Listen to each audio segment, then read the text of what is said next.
So, I'll ask you, I'll begin this, Nick, when I'll ask you what exactly you're doing up there in Kingsport. I know you were coaching a little bit, but they get caught up, that sort of thing. Okay, here we are. Okay. Here we go. I'm going to give you a nice introduction here. There are a lot of good high school football games tonight. Big leagues, if you can call them that, 6A, you've got what? Science Hill hosting undefeated Farragut.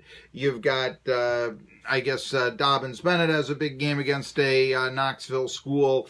But the one that I'm going to be calling, the one that I'm very interested in, and the one that I think has the most historical significance is Unicoi County hosting Chucky Doak, because not only if Unicoi County wins will they continue to be in a first place tie in 1-3A, looking for a season finale showdown in Irwin against Johnson County for the district title, and their first 6-1 record since 1989, but it will clinch the Blue Devils' first winning season since 1996. One of the captains of that team joins me now. His name is Nick Lingerfelt. He was a linebacker. I remember you used to even hold for Stavrovino back when. And now you may remember him last year as an interim football coach at David Crockett, as well as the head baseball coach of the Pioneers last year. Nick, it's always wonderful to talk to you here and get caught up. But first things first, before we start reminiscing and talking a little bit about where Unicoi County is right now, you're back at Kingsport City Schools. What are you doing these days up there in the model city? I'm teaching elementary school back where my teaching experience started about several years ago. But I am teaching special needs children at an elementary school in Kingsport. Things are going great, and I'm getting to spend a lot of time with my family, something that for 17 years, coaching 2 sports I didn't get to do. I get to bring both my kids to school with me and take them home every afternoon, and I've been blessed, that's for sure. I'm thankful for the opportunity to do what I'm doing. And, the coaching itch is never, out of my life for sure. But right now, this is what I need to be doing, and I'm having an opportunity to do it. And I'm kind of enjoying going home at 3 o'clock this time with the family. I know the feeling, having last year been the producer for so many Atlanta Braves baseball games and coming here at 10 and going home coming in at 12 and going home at 11. I know the feeling. Hey, Nick Lingerfelt, let me ask you, though, is that something, though, you think that maybe in the future you'd like to get back into coaching football, baseball, what have you?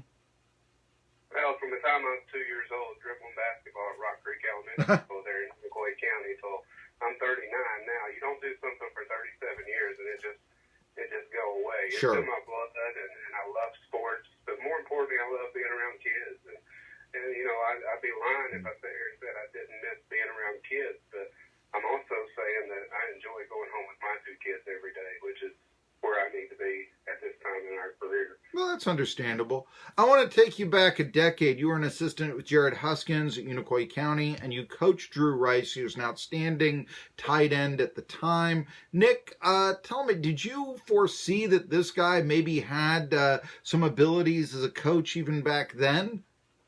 You can tell. Drew was very smart. Any position we put Drew at, I think he come into the program as a quarterback, and I remember, if I recall correctly, he was probably able to throw it about 60, 65 yards as a young man in high school. And you can tell leadership qualities in young men. And Drew always had those leadership qualities that you look for. Probably he was captain, and he did everything you asked. He was very, very knowledgeable of the game. So, yeah, you could tell from an early standpoint that, that would be something that you could see Drew doing in the future.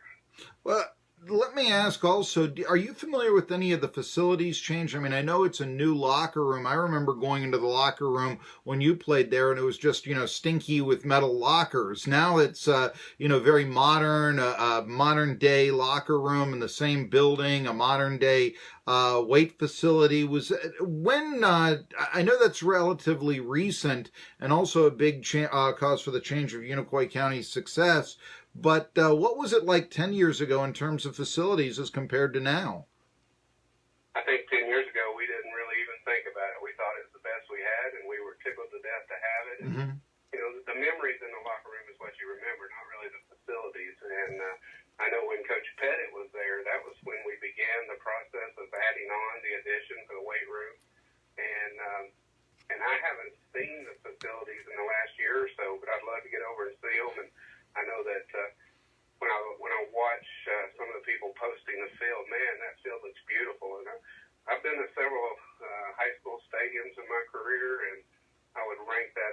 is one of the most beautiful places in the world to go watch a football game or to play in a football game. And I got a lot of special memories in Gentry Stadium, and I'm super excited for what Drew and those guys are about to do. I fully expect them to be 8-1 and get ready to play the Longhorns here in a few weeks. Well, I mean, Chucky Doak does have the feel of a trap game, but I want to ask you, Nick Lingerfelt, let's take you back to when you were a player, I guess 22 years ago, and that was a team, didn't make the playoffs, but did finish with a 6-4 record, and it wasn't necessarily just beating, lesser teams and all this. One of the things that I do remember, and I know you do as well, was defeating Seymour. It was the first time Unicoi County had defeated Seymour, which was a fairly good team, in 12 years. And it really was the turnaround of the season.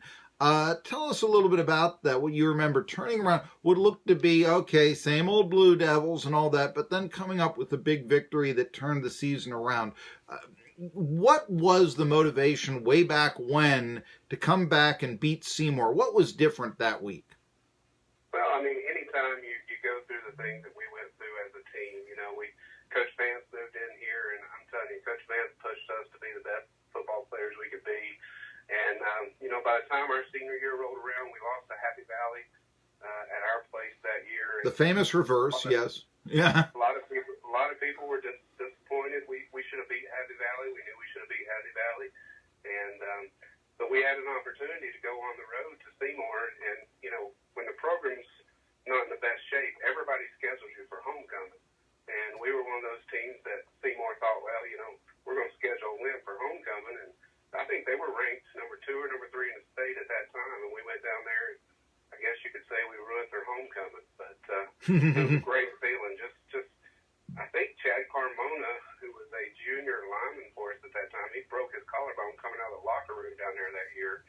But the bus ride home, just after ruining, Seymour's homecoming, was just a great time to be with my teammates. And I remember Larry Howe. I mean, he took over 2 weeks before our senior year started, and he was the coach. And it was just a great feeling to be a part of that. I've had a lot of great enjoyable moments in sports, and that one would rank right up there with the rest of them. The final score of that game was 13-7, and yeah, that was the big turnaround way back when, 22 years ago, for history buffs. But now Unicoi County tonight against Chucky Doak, in a game you'll hear on 1420 NBC Sports Radio Tri-Cities at 7:30. Will go for their first 6 victory season since then. Nick, it's always great to get caught up with you. I've got to take a break here. I've got what's known as a hard break, and I know that you've got an appointment too at 12:30, but we'll do this again here real soon. Nick Lingerfelt, as Unicoi County